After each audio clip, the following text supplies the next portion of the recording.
Roman Abramovich continues his ruthless approach. Here's just one of the headlines. £7.5 million paid out to Big Phil. That's just over $10 million. Now, let's return back to Don Riddell. We're going to assess this even more now. Don, we know Roman Abramovich has got very deep pockets, but I wonder how long he can keep paying out these managers.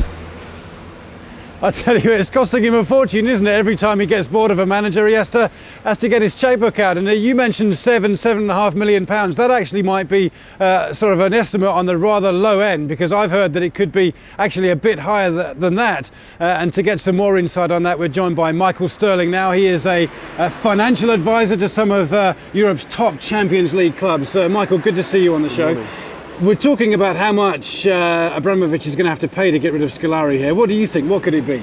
I think it could be anything between £7 to £10 million is what the figures are at the moment. That's what the analysis is telling us. Now, it seems to me rather crazy business sense to hire managers and then just fire them after 7 months. Is it? I think it's commercially imprudent to take this kind of approach, because really you need to make sure that the team has some kind of stability. And when we look at other football clubs like Manchester United, where they have stability, that's where you grow a team that can grow as a commercial entity. Change and change again is unhelpful for the growth of the club. I mean, we're looking now at Ranieri, Mourinho, Avram Grant, Scolari. That will have cost Abramovich an absolute fortune in, what, just 4 or 5 years, won't it? But also we have to look at another perspective, is that it keeps giving them free publicity and lots of commercial coverage, hence we're here talking about it. But it makes it look like they don't know what they're doing. I think that's entirely right as well. I think that the fans need some kind of stability, and also corporate sponsors want stability. The question is the next person that's going to join the club only going to be a stopgap manager for a big Mourinho return? Crazy things happen in football, and that's not unthinkable. I mean, you would have to assume that for Chelsea to have fired their manager at this stage of the season, that they'd have already got someone else lined up. Would you agree?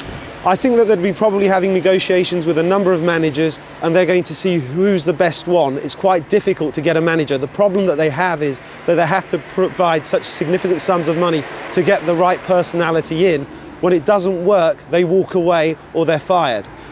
In the olden days, traditional football clubs might fire their manager because they were concerned about getting relegated and dropping out of the Premier League. That's obviously not going to be the case for Chelsea.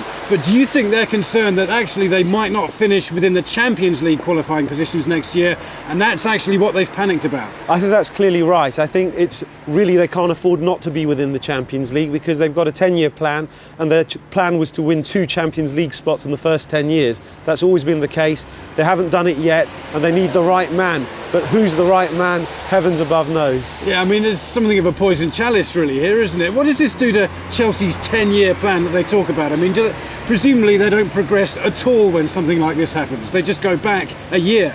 Well, they've got a squad, and what we've seen is that Chelsea's not spending the same money as they were before. The market has changed, and they're tightening their belt. The ridiculous sums of money that they were paying for some players in the past isn't happening anymore. Why is that? Well, what we're seeing is that Abramovich has lost significant sums of money across a number of business entities, and therefore this is also having an effect on Chelsea's expenditure. We're seeing that Manchester City is the big club with a big money at the moment, and I think that Chelsea are doing the wise thing from a commercial perspective. They're taking a more prudent approach towards managing their business, and they need to be making sure that they've got the right manager and give him a chance to really establish himself at the club. Change and change again isn't helpful for the fans, not for the corporate sponsors, and not good for football. And not good for the players either. OK, no. Michael Stirling, thanks very much for joining us on a freezing cold day here at Stamford Bridge. Justin, that's the latest from us. Oh, we're not going to let you go yet, Don. We're going to come back to you very shortly, so stick around. All right, coming up after the break, a bit of powwow in our Play of the Day. Stay with us.